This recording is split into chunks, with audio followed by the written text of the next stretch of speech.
एमपीएससीने paper रद्द केल्यानंतर आमदार रोहित पवार यांनी सोशल मीडियावरून एक प्रतिक्रिया दिली। ती प्रतिक्रिया समोर आली। पेपर फुटी ही एक अत्यंत गंभीर बाब आहे असं रोहित पवार यांनी म्हटलं। एमपीएससी आयोगाच्या अध्यक्षांनी राजीनामा द्यावा, रोहित पवार यांनी अशी प्रतिक्रिया दिली आहे। सरकारने आयोगाच्या अध्यक्षपदी स्वच्छ प्रतिमेच्या व्यक्तीची नियुक्ती करावी, आमदार रोहित पवार यांनी ही मागणी केली आहे। रोहित पवार यांनी काय ट्विट केले ते एकदा पाहूयात ग्राफिक्सच्या माध्यमातून।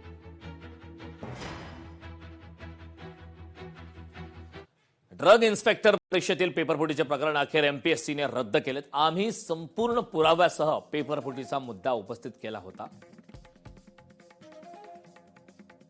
राज्यभरात कार्यरत असलेल्या एजंट रॅकेट मार्फत 40 लाखांना पेपर विकले गेले होते। आयोगालाही या वस्तुस्थितीची माहिती आहे। हे प्रकरण दडपण्याचा प्रयत्न करण्याऐवजी आयोगाने चौकशी अहवाल सार्वजनिक करावा। आयोगातील कोणी यात सामील आहे का, कोणाचा आशीर्वाद यात आहे, त्यांनी हे देखील उघड करावे असंही आमदार रोहित पवार यांनी म्हटलंय।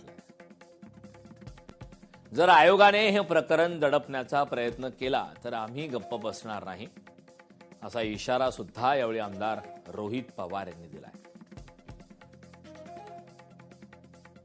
आयोगातील पेपरफुटी ही एक सामान्य घटना नसून एक अत्यंत गंभीर बाब आहे आणि हा आयोगाच्या विश्वासार्हतेचा प्रश्न आहे।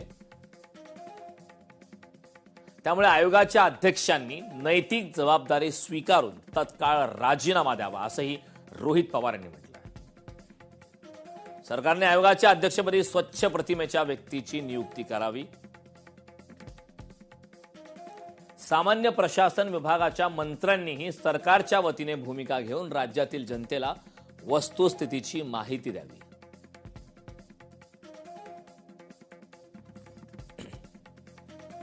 असं ट्विट आमदार रोहित पवार यांनी केलं।